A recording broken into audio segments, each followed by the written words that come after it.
But I think to start with, I think it's really important to give you a brief context of North Staffordshire and its industrial history and geography. So the 6 towns that make up Stoke-on-Trent have been famed for their industrial scale ceramic manufacture since the 18th century. So apart from its indigenous skilled labour, the reason why the area was a success for a centre of pottery manufacture was down to its mineral wealth. So long flame coal, which was ideal for firing, were also excellent red burning clays which were suitable for potting. And by the 1720s, as tea drinking became firmly established with England's nobility, the market for potters significantly widened, bringing greater quantities of wares to the reach of the less affluent. So there was a growing consumer demand for finer ceramics, which led to the introduction of new wares and technological innovations, which in turn changed the structure and organisation of factories. But perhaps the most important development was that of a local workforce which was becoming more and more skill specialised, and it was a process that was to result in the integration of a population into an industrial economy led by the manufacture of pottery. So alongside the pioneers of the Industrial Revolution such as Wedgwood and Spode in Staffordshire in the late 19th century, there was hundreds of relatively small factories with more than 2,000 kilns firing millions of products a year. So by 1938, half the workforce in Stoke-on-Trent worked in pottery factories, with employment peaking to an estimated 79,000 in 1948. So to this day, the Stoke-on-Trent continues to be affectionately known as the Potteries. It's one of the few British cities with a distinctive regional identity and heritage that remains synonymous with a particular industry. However, the last 3 decades have seen escalating global competition, which has seen many factories in Staffordshire struggling to adapt to compete in both domestic and export markets.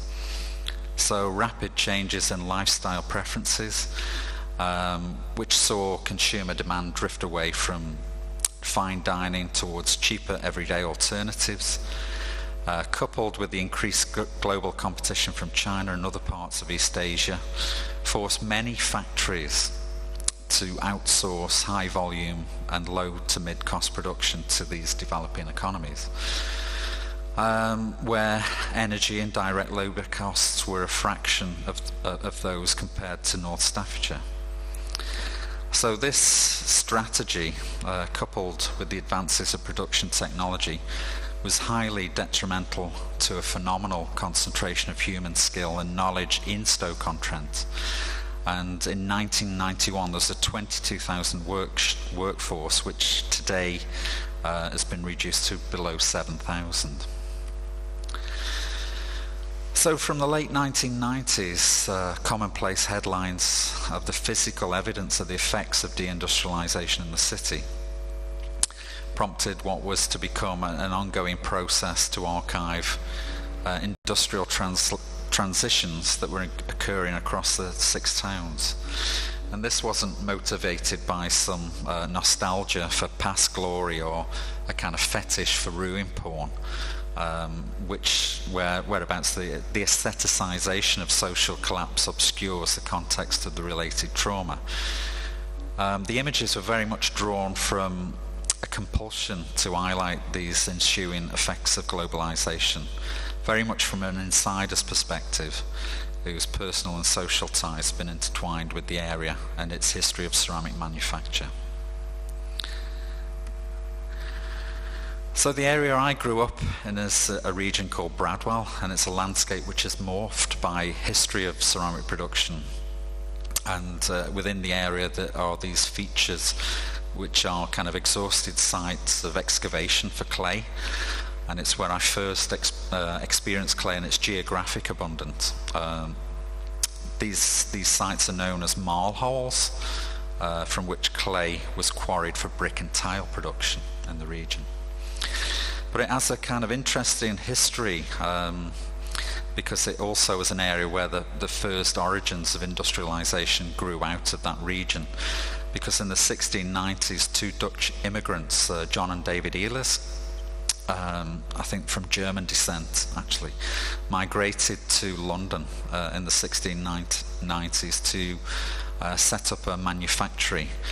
But they also located a seam of red clay, which was ideal for imitating Chinese wares from Yixing, from southern China. So these silversmiths, trained silversmiths, came to the area of North Staffordshire, and what they did was they were kind of pioneers really, introducing mould making, the use of moulds for casting clay into, so they're believed to be the first to have developed that technology. And it was a technology which revolutionized production by the 1740s as a mass production method. So they're very, very important really, as a kind of this exchange between one discipline and another brings about this new kind of revolution in production. And also my maternal and paternal ancestry were employed in North Staffordshire potteries. I suppose it's a cliche really, with most kind of working class areas or industrial areas, no one really escapes. I did escape, but I'm back there now, living there.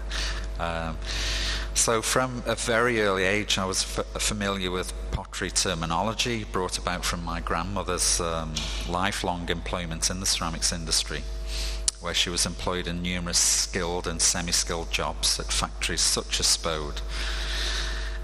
So this is an image on the right there from 1859.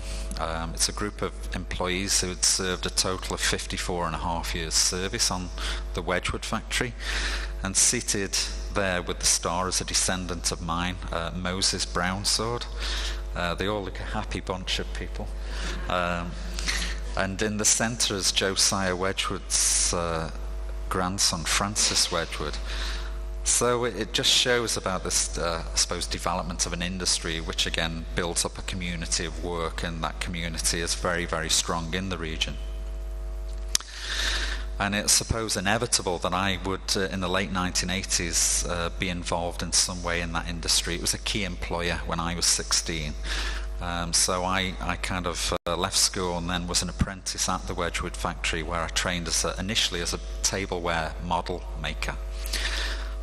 So it's a wonderful formative period in the industry where it was very instrumental to a kind of understanding of dexterity that's transmitted from generation to generation, and the system of divided labour.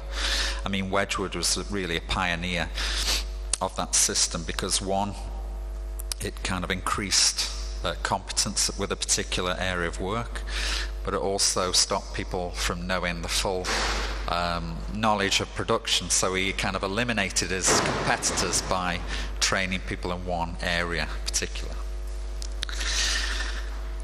So following my apprenticeship, I was encouraged very much by these guys who were phenomenally kind of skilled at what they did, but stuck in this kind of routine of work with no kind of sense of elevation about what they did.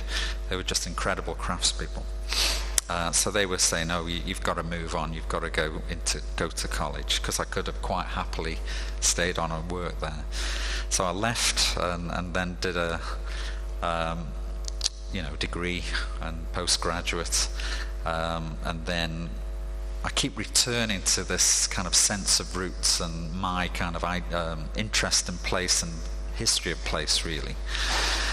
And it was during a residency at the European Ceramic Work Centre in 1999 I really began to kind of interrogate this history and really look at articulating the displacement of this transgenerational knowledge by citing industrial ceramic archaeology from a museum in Stoke-on-Trent. So I was really kind of interested in this system of product uniformity and standardization within industry, and what industry did was remove this trace of touch from the hand to make everything the same. In fact, any evidence of human touch was considered a flaw in production. So I was quite interested in the paradox of that, really. But also these objects which were from industrial production, which retain this evidence of the hand, so these byproducts. So these things which are known as sagas, where the objects were fired in these coal-fired kilns, are just kind of full of human touch and traces of the hand and repetition. So there's a kind of complete contrast to the mechanics of production and the actual objects themselves. So I was really fascinated by those. And also, the museum in Staffordshire has got this wonderful collection of industrial archaeology. So this systematic taxonomy of shards and a kind of disparate nature of these things were really becoming an influence. So I was starting to, at that point, appropriate this kind of metaphoric reference to the fragments and looking at it as a kind of, I suppose, a kind of trope to explore regional industrial heritage that was fast becoming a relic, an archaeological relic. So at this point I was crafting fragments from a subversion of traditional skills and methods which I'd amassed through my training. So the residual waste from periods of making, I would often select objects and then build up these spatial compositions which would reference these kind of archaeological displays. But later I was kind of more and more interested in, I suppose, the kind of material culture, the physical evidence of material culture from the region. So I'd stopped crafting things and started to dig them up instead. So if you think of Stoke-on-Trent as a region by 1800, it paralleled China in terms of its ceramic output. And because ceramics was a wasteful process, the residual material, the waste, which is known as schraff, was used as landfill or hardcore, which many of these houses and industrial kind of dwellings were built upon, really. So you can see the holes here from mining excavation from the clay, and then you can see the ceramic waste which was used as backfill from the mining. So it's Stoke is very much a kind of landscape of hills and holes. It's a kind of it's a man-made landscape. So I live in a kind of Edwardian property, and it's from about 1910, and it's built upon this material. So I was kind of doing some DIY at the house and digging up these shards, these fragments, right there on the doorstep, really, and you can see the shot there from the things I was unearthing. And I was kind of really interested in this charge of the once commonplace knowledge of the factory, but then looking at systems of value and how things have been discarded, but then looking to regenerate these fragments in some way. So I started to put this material back into the kiln and fuse it together physically. So these kind of remnants began to reference a particular genre of ceramic history and archaeology, which are known as wasters. And there's this fantastic piece there which you see on the right hand side from the 1750s, which is 3 blackware teapots which are fused into a saga. And I think it's just a wonderful piece of accidental sculpture, really. So it's this, and then a piece which I'd made in the late 1990s, which is a bone china plate which is fused to a kiln shelf. So I suppose it was quite a kind of homage to this kind of knowledge base, because there was such a determination for people to perfect these objects with very kind of unsophisticated technologies in the 1750s. So these kind of remnants, these traces of labour were kind of really fascinating. But I was also very aware at the point in time in the late 1990s that a lot of these indigenous craft practices in the ceramic industry were disappearing because of globalization. And it was at a point when I just started a PhD, a doctoral kind of body of research, and it prompted me to go back to the Wedgwood factory where I trained initially, to develop my knowledge of the hand. And I was really fascinated by the kind of extent that a lot of this knowledge, which had been there hundreds of years in the place, was starting to vanish, and there was no real kind of attention given or kind of no value attributed to this knowledge. So I had a kind of ethnographic period there, just me walking around with a camcorder, just chatting to these highly skilled artisans. I always use the term artisans because it seems to kind of raise the status of them. And just filming the hands working. I was just there kind of, but then also trying to get some of their kind of oral history down in some way, so it was just conversation really, because a lot of these people had never been given the opportunity to, I suppose, voice their opinion or talk about what they did. And I amassed nearly 80 hours of raw footage over 8 months. So I suppose it was an archive really which documented this tacit knowledge and oral history of what is a unique culture of labour. And there are examples of documentaries, but the voice of the worker is largely absent in many of the documentaries. So it's really important to get that kind of the voice of the practitioner in some of these interviews really, and to try and get a sense of this haptic and material knowledge which is embedded in the craft. So the film which is on exhibition there is from 2003, where I did this archive work really, but put in today's context, and you can see the transitions. So a lot of the skills I was filming no longer exist on that factory. And also what was interesting, as I was filming, I would also begin to salvage the kind of clay detritus from the craft. So the things what were residual from the craft, I was taking out the dustbin and then taking it away and firing them, because they kind of made tangible many of these hidden actions which were kind of very much part of the knowledge base really. So you get a lot of the trace of the hand, or how something was made, which is then discarded. I was taking away from the production line and then firing, which would make these installations. So clay turnings, rejected wares, and kind of other inadvertent discard were fired to capture this kind of momentary imprint of the hand. And then the body of work, this kind of ethnographic study, started to become a piece of artwork anyway, and it was a body of work which was called Salvage Series then. So you'd have the spatial configuration of these fragments then juxtaposed with these two film loops, which you can see in the exhibition here. One of prevalent sites of manufacture which have been closed down, but also this kind of high-end skill. So it's kind of looking at this paradox of creation and destruction really. But the body of work wasn't really a glorification of an industry where you look at its history, and it's a history of kind of economic exploitation, lead poisoning, silicosis, industrial disease.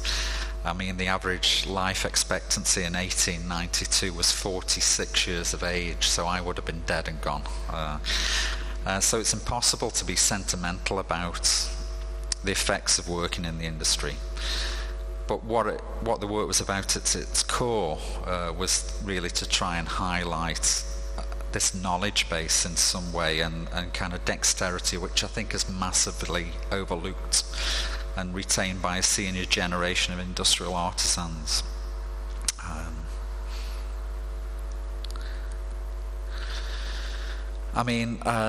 There is industry left in Stoke-on-Trent, like I mentioned earlier. The UK industry which has survived, they employ around about 7,000 people now, and it's been described, the place is described as an industrial city in a post-industrial age. And no one really predicts the kind of return to mass employment. but some smaller manufacturers are kind of starting to emerge, and it's almost like it's returned to a cottage industry again. And some of the industry which did survive is kind of posting record profit, but these are places where these factories are fully automated and there's probably a couple of people at the end of the production line pushing a button. So it's gone from what was a very people-embodied industry to something which is high-tech, and kind of the use of technology has really replaced the production.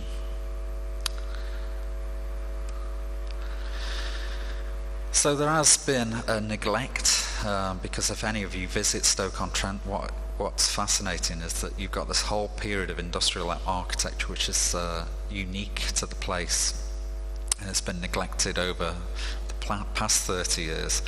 And I think if a lot of it was in London, it would never have fell into that state of disrepair. And there's this iconic factory, the Spode Works, which was operating from 1767.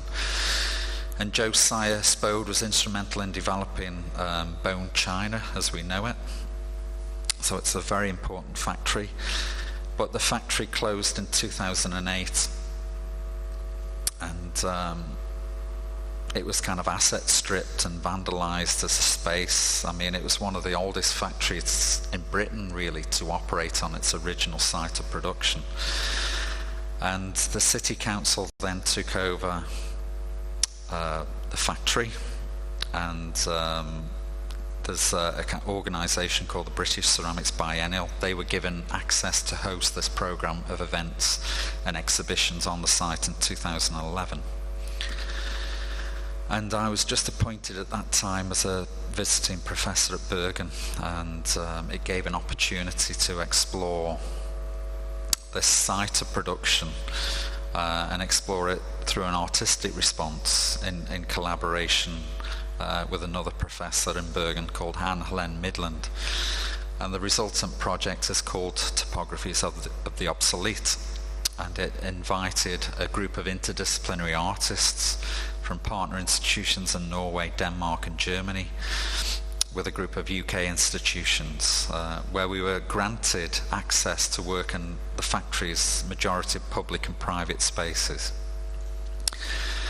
And looking back now, I think, God, we really had a unique opportunity, because it was so kind of dangerous. Some of these spaces were so kind of, you're kind of crippled by the health and safety. Andreas, who's a colleague, he knows the site. It's a fabulous site. So we did 5 residencies on site, and there's more than 50 international participants, including artists, historians and theoreticians, where we explored different perspectives and practices that engaged with the site and its post-production infrastructure. So before the residency, there was no pre-constructed questions for the research. It remained fundamental that the research would evolve organically out of the experiences and processes that address the site, and that the research was rooted in the individual's practice. So through these periods of intermittent research on the site, these distinct and connected strands of research came about, which explored the contemporary ruin, that explored the kind of global economics and globalization related to ceramic production, and the artist as an archaeologist. So these were kind of common threads which were being developed through the project. And we had a major exhibition, which the catalogue's from there, which was called Vociferous Void, and it was exploring new ways of questioning what ceramics and clay was as a material and subject in contemporary practice, and through different modes of object appropriation, architectural intervention and performance. And most artists didn't use clay or ceramics directly, but I would argue that the work was very much about ceramics as a kind of topic and premise for the work, because it began to interrogate the material's cultural, historical, political and geological dimensions that were intrinsic to the site. So the project was just a framework to understand the associated knowledge and meaning of ceramics as it is a physical material. But by exploring the site itself as a raw material, we were kind of faced with the ethical dilemma, because all around were traces of human occupancy, work, clothing, personal belongings, tools. The kind of ghost of the people who were working on the factory was still very much apparent within some of the spaces. So we were faced with a series of questions about, how can the artist deal with a site of trauma like Spode, and do artists destroy the archaeology of a site, or do they contribute another layer of production to the site? Is the artist an apocalypse tourist cashing in on social misfortune, or instrumental to the regeneration of the site? So there's all these paradoxes, really.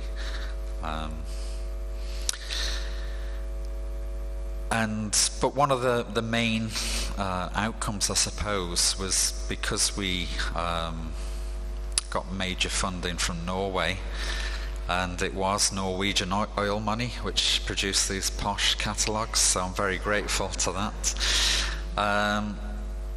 It did make some of these buildings in the factory safe again for ongoing artistic use.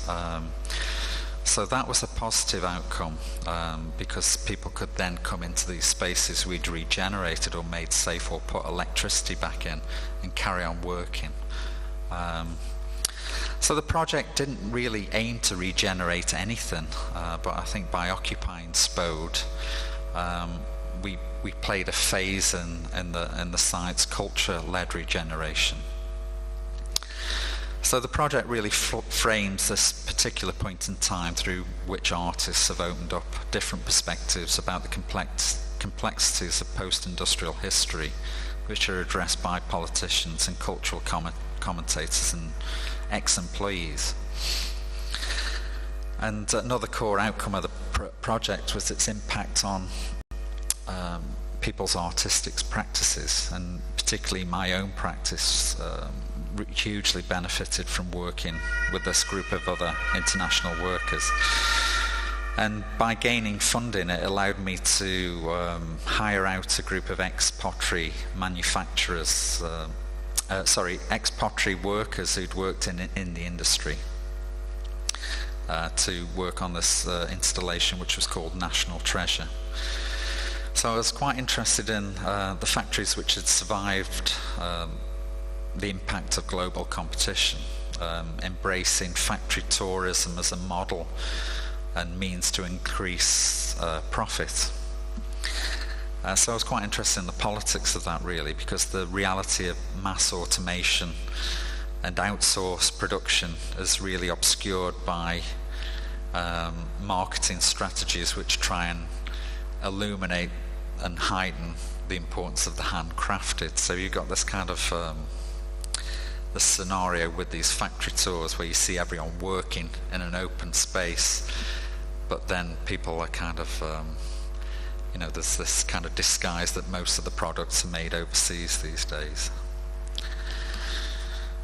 So many of these skills, which were the flagships of these factories, kind of become too economically unviable to accommodate today's rapid shifts in consumer buying trends. So I kind of looked at this idea of the factory tour, but worked on the derelict factory at Spode, where I kind of restaged this high performance of high-end ceramic skill in this kind of deserted part of the factory.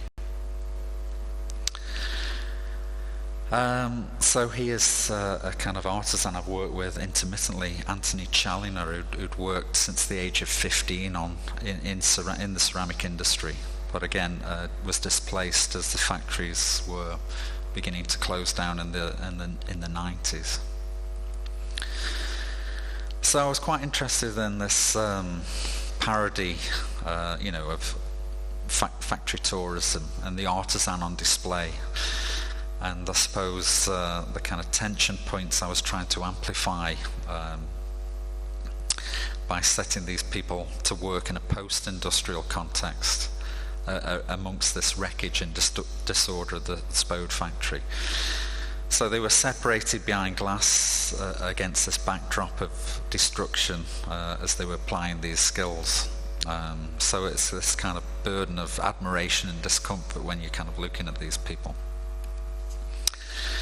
And whilst they were in residence, the artisans were instructed to paint on the back of these found plates, which were kind of damaged and covered in pigeon shit on the factory, so they were cleaned up. And I was kind of interested in this period of 18th century ceramics, which looks at the romanticisation of British ruins. So the Gothic ruin, or when Europeans were going to Italy and places on the Grand Tour, Herculaneum and Pompeii. There was a lot of these depictions of the kind of romantic ruin. So I was kind of looking at playing on that as a theme for the work. And I got the artisans to paint on the back of these plates, because traditionally this is where they would sign their work, the craftsmanship. So that had got a kind of relevance, really. It was quite important. So instead of gracing the plates with the romantic ruin, they were kind of quite documentary images. I was getting Tony and two other painters to transcribe on the back of these plates intermittently throughout this period of the biennial. So there were very kind of photographic kind of representations of stuff. And I was quite interested in dissolving this idea of the clock and the work, and again, the routine of time and structure with work. I was quite interested in subverting that in some way. So I just left it up to the artisans to come and work in the space when they wanted to, and just they would clock up the work, what they'd done. So I was kind of trying to dissolve this hierarchical relationship between employer and employee. But I think in the absence of the people working there, the spaces had got a poignancy anyway, because there was a kind of this kind of presence of absence in the spaces, which was a kind of nice metaphor to work with. But paradoxically, the work itself was a form of outsourcing, which I was very conscious of. And when employing people and the skill as a raw material, again, the ethical implications of the work were kind of paramount, really. So I was always very scrupulous about crediting the worker with the work and seeing it as a collaborative work. And I made sure that they were paid well for the work that we were doing for me. It was important that they were paid kind of double than what they were paid in the industry. But I was fascinated by East Asia's concept of knowledge preservation, especially with the craft, and this concept of national treasure, which is abounds in Korea and Japan. And it's they give this status to individuals with high artistic ability as a means to preserve and cultivate heritage. So I had an opportunity to take Tony to perform National Treasure in quite an ironic way in Korea for this exhibition. But I was quite interested in this thing, of intangible cultural heritage and looking at their systems of how things are protected. But I'm always kind of faced with, when you kind of looking at the value of active memory and former practices of those affected by industrial change. I always get this kind of assumption of nostalgia thrown at me, and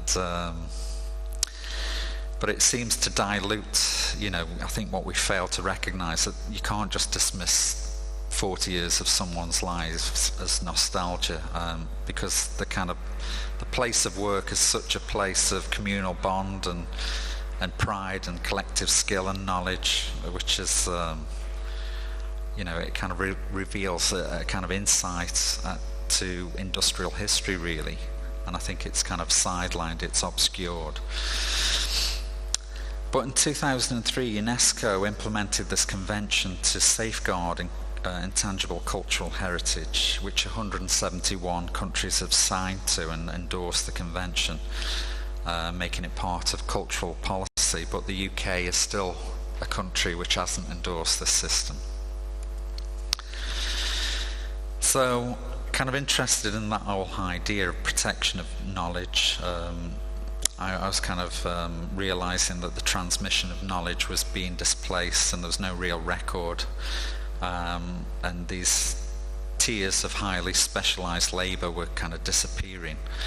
I decided to apprentice myself to a group of these senior generation of artisans from the industry, and was looking at a project which would artistically reactivate some of the embodied skills and knowledge of this group of employees. So these people are kind of the last of a generation of practitioners in their respective fields. So I was kind of interested in this system of rules which are internalized, the nuances of the craft, looking at preparation, pace, haptic knowledge, timing, repetitive movements, the relationship of the body and the tool, kind of, and try and make those tangible in some ways through film and object. So it was kind of, again, this hybrid ethnographic and archaeological study to kind of illuminate this hidden knowledge, and try and expose this kind of redundant materiality of each process. So I started to deconstruct each of these skills and try and arrest sequences of touch that would, highlight aspects of human intelligence, which again I think are completely overlooked. So I had an opportunity to explore some of this kind of research in a performative context. So I could show some of this work live, where this dexterity and material knowledge could intersect. So one of the performances was staged at the V&A, which was a fantastic opportunity, and I think the context of the space, which is it's the Raphael Gallery in the V&A, which it kind of holds these masterpieces of the Renaissance. And I got to bring some of the performance of these marginalized factory craft skills back into that space.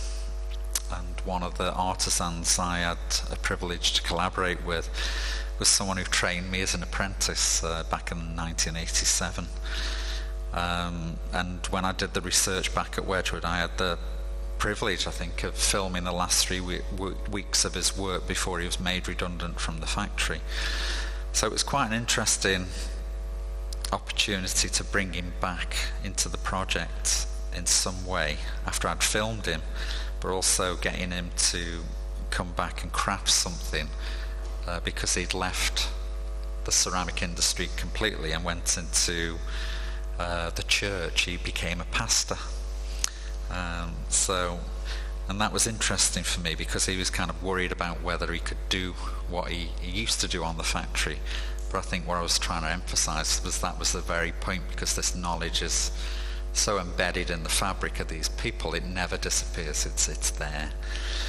So after this period, this absence of over 12 years of working, I kind of looked at this piece of work, which was one of the last jobs he had on the factory, of remodeling this piece of 18th century tableware. But I was looking at this process which is known as plaster profiling, which is a kind of wonderful industrial craft which is not used anymore. But I kind of magnified it to this scale, and I got him mixing plaster in the V&A, so it was kind of something which was marginalized and low kind of a byproduct from industry was being performed in this space where these paintings are culturally revered. So that was quite interesting. And also working with an engraver who I commissioned to make a copper plate, and got him to live project that skill because it's such an intimate space. And I got him to print using this very traditional method of tissue transfer printing. And the image for the copper plate was based on this historic precedent, which is called Exotic Birds, which was printed for Wedgwood in the 1780s. But there were scenes on the factory, as you can imagine, a deindustrialized space is full of kind of flora and dead animals. So there's many dead pigeons in the factory. So I got him to engrave a not so exotic bird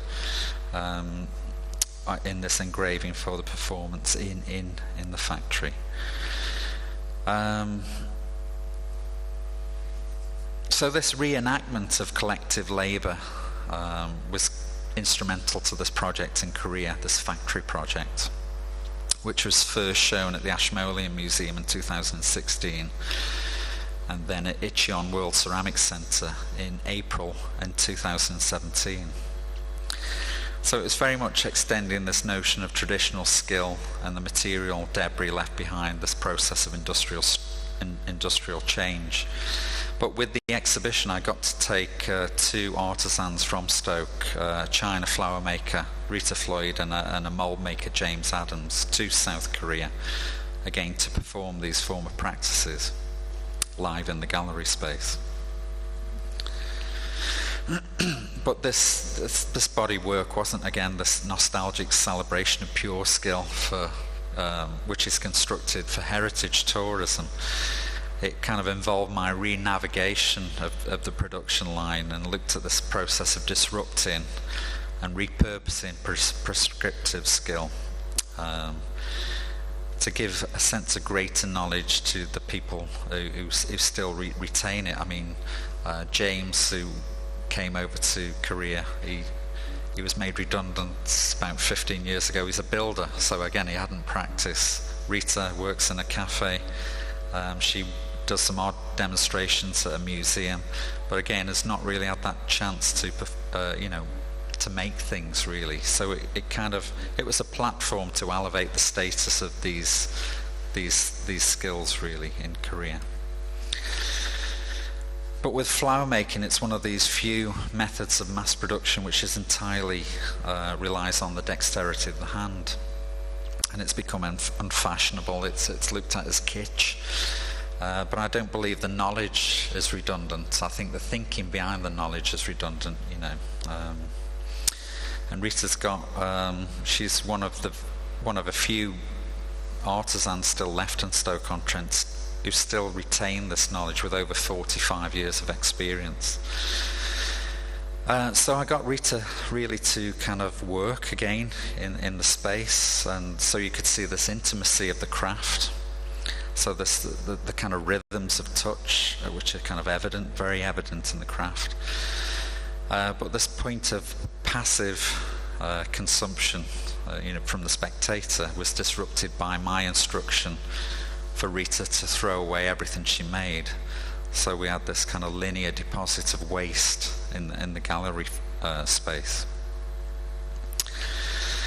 And again, James, who's someone I worked with at Wedgwood, we trained together. I had the opportunity to work with a national treasure from Korea, who's a kind of intangible asset, Kwan Soo So, who kind of works with this continuation of many traditional forms. The moon jar is one of his specialisms. So it was kind of quite interesting to work with someone who's got this cultural reverence really, and then my instruction of directing and coordinating that knowledge base again. So he was making these moon jars partially formed, and I was kind of telling him to kind of stop as and when, and then I was then passing them on to James, who was then making moulds from these moon jars. So you've got this clash of kind of different hierarchies of work really, one which is culturally revered and the other one which is something which is not valued at all. But still the complexity and intelligence in both crafts I think is the same, So it's trying to dissolve this hierarchy of knowledge really, which is culturally kind of constructed. So I had an opportunity again to perform my craft with James in this space. So it's after a period of nearly, since 1987, working with him again. So it's quite nice to go back and work with him with this performative piece. So the work really looked at a factory of knowledge production. We weren't looking at a commercial commodity in any way. It was just to kind of share this collision of two very distinct traditions, one from Britain and one from Korea. And I think ceramics has always been a discipline of cultural exchange. People have borrowed from each other throughout history. So it was kind of looking at that history of knowledge exchange again from the East and West again. And again working with a group of Korean artisans. So again, with this kind of high craft knowledge. But what was interesting for me to explore with them is this notion of perfection, which is very, very much instilled in their culture. And with the factory performance, I was getting these mold makers and kind of painters and carvers really to do something which was very much outside of their comfort zone. So you'd have these chunks of rubber which had been kind of discarded from the factory, and then these guys making new molds from them and making a new form of production in the gallery space. So again, I was very much interested in this, how knowledge travels to new environments, and how new materials and forms are kind of accrued en route through the travel of knowledge, really. But what was interesting for me, and some of the objects here in the exhibition, was that these were objects which were collected in 2010 from a factory which had been closed down recently. And I kind of went round the aftermath of the closure, and a lot of these objects were discarded, and they were just in a car park left.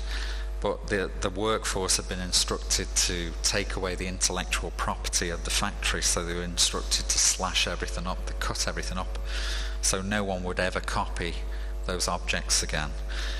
And I kind of reclaimed some of that history and that point, that kind of mark of history, really, where there's this kind of violence, this defacement of the factory's knowledge, and collected this again, but then saw it as a method again of regeneration by making new molds from these objects and then working in this installation in Korea with those molded objects. So it was a kind of method of reinvigorating obsolescence. So once these objects were cast in clay, they were then passed down the production line and worked with this exquisite, again culturally revered porcelain carver in Korea. It was applying his knowledge to these chunks of throwaway things from Stoke-on-Trent, really.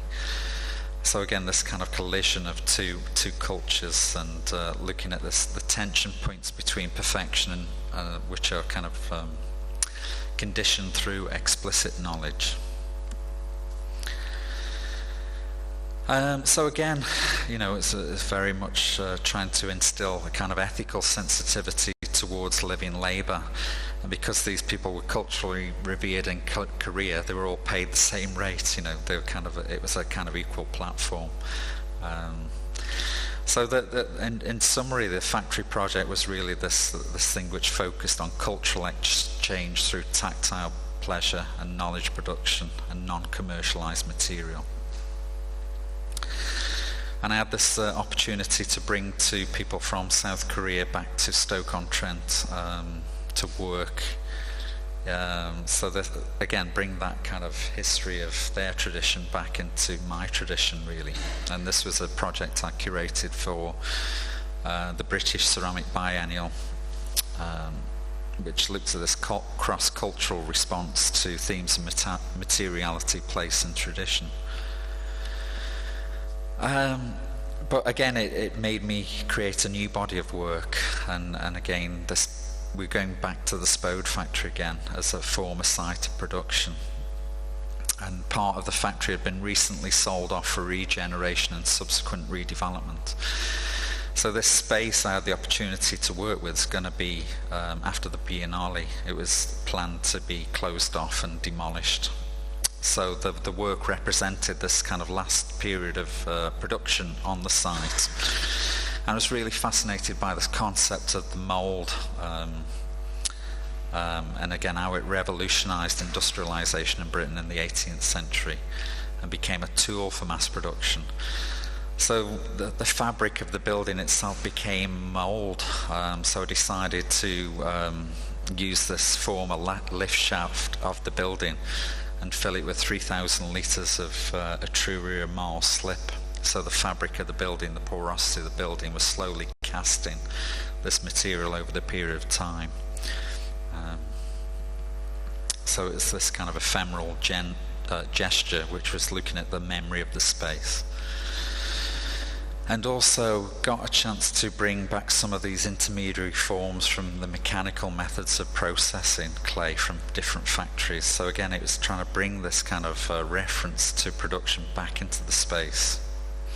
So again, looking at these kind of systems of work and kind of nonchalant stacking, and looking at the kind of sculptural presence of these objects. And the opportunity again to bring back the factory project, which was interesting to bring it back in this kind of post-industrial space. So I got to work with these people I've worked with over this period of time to get them to perform back into this former space, which many of them had worked anyway.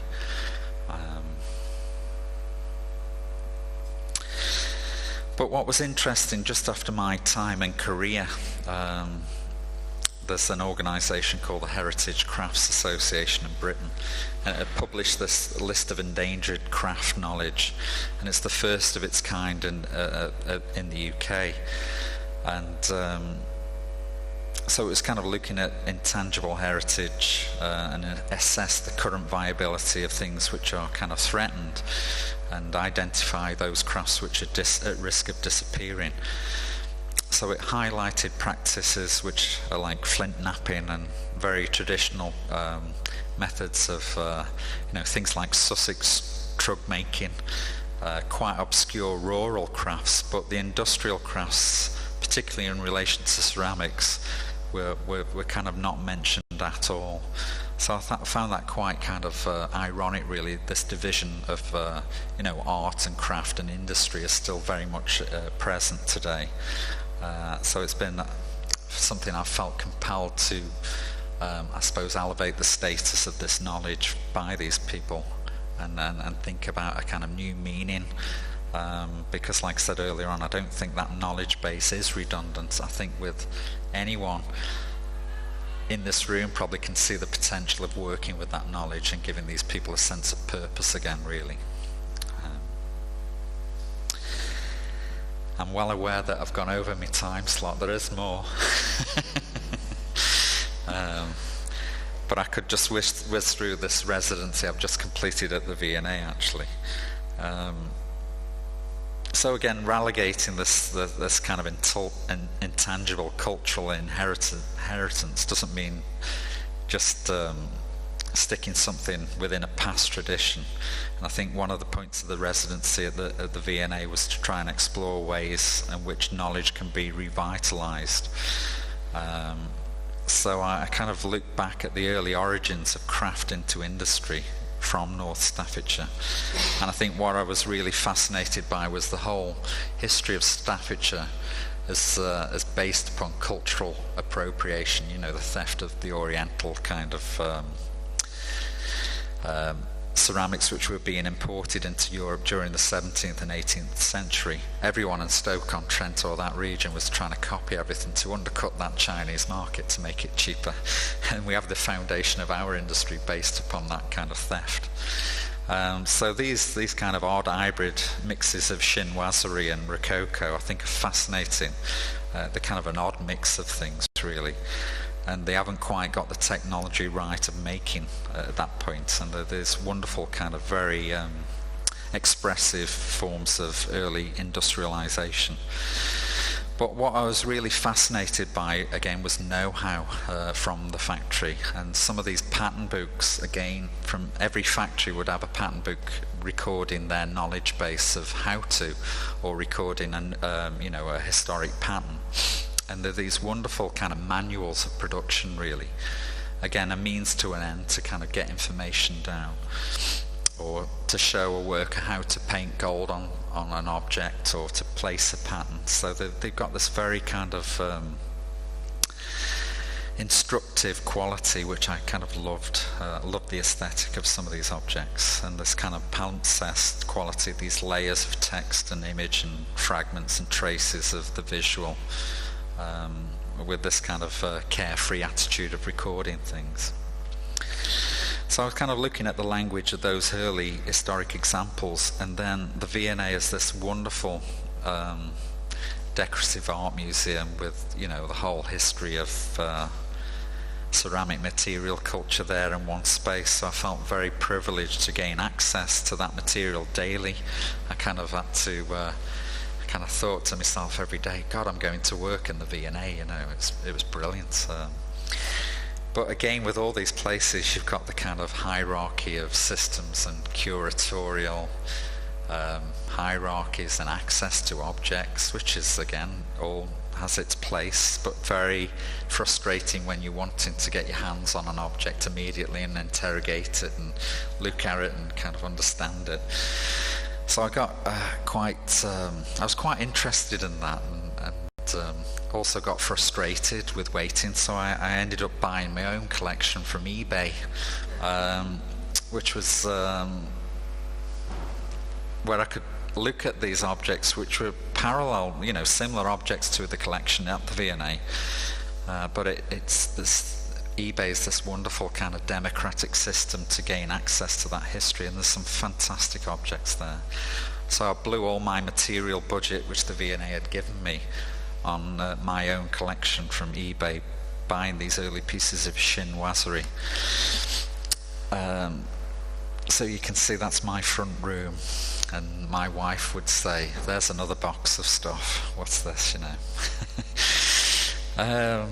So this process of collecting, obsessive collecting, and this means to me to kind of have immediate access to this stuff and be quite geeky in terms of examining things, or the smallest of details, or being able to take a mold from something, which I would never have been allowed to do at the V&A. But I was quite interested in this early cultural appropriation from North Staffordshire, and the scenes of there's figurines of kind of water buffaloes which are very kind of naively modelled, or these scenes which are just completely ripped off these Chinese prototypes through this crude system of painting. Well, I use the term crude. It's not crude at all. It's absolutely it's beautiful. It's got this wonderful kind of life and charm to it. But I was quite interested in the digital, and I kind of know nothing about the digital. And the digital and technology has been one of the things which has removed, a lot of the hand knowledge from the factory. So I was quite interested in using it as a tool, even though I didn't know much about it. So I was thinking of ways of trying to sample and take away the images from these objects, because with the painting from this period of time, it's such a unique quality of painting, which is you only get with ceramics, just the brush marks, the kind of coordination of line, the kind of richness of the mark, the colours, something very, very unique to ceramic. So it's this kind of looking at this post-digital strategy, which was looking at kind of quite rudimentary scanning techniques to explore these images. So I kind of started to rework some of these things which have been stripped from these historic prototypes, and I was quite interested in trying to get these things made as digital tapestries, and I kind of looked at the cost of doing that, so it was quite prohibitive at the time to blow them up as a kind of something, as a kind of another materiality. So this idea of the glitch in technology, the error, because the computer, we are told, can do everything these days, but the slip, what occurs in the kind of digital error, I was really interested in and exploiting as a kind of way to reconfigure some of these ideas. So these again, details from this pattern book I got to fabricate as an outcome from the residency, which are looking at this kind of slip, this kind of error, and I suppose looking at the slip which occurred historically by people copying Chinese prototypes from North Staffordshire. So you get this almost kind of Star Wars on LSD, chinoiserie kind of image making. But I was always very much interested then to take the digital rendering back into a form of analog production. So I'd commissioned Paul, who's this fantastic, again, a national treasure in my eyes, Spode engraver. He's the best, he's incredibly knowledgeable. He's 74 years of age, but he has this wonderful kind of history. He's a history book. And we got to do a live piece again at the V&A, where he would engrave this pattern from the pattern book I kind of digitally explored.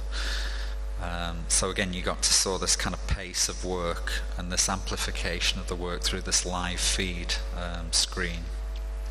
You just see the pattern book there in the foreground, which is this kind of 2-foot silicon rubber covered book. So yeah, I kind of it's something which keeps reoccurring, this history. It keeps coming back in lots of different forms, and it's something I feel compelled to do, is give the people who've worked in those spaces a kind of a prominent place in that history again, and a point of recognition, really. So yeah, I continue to work with it. That's it. Thank you for listening.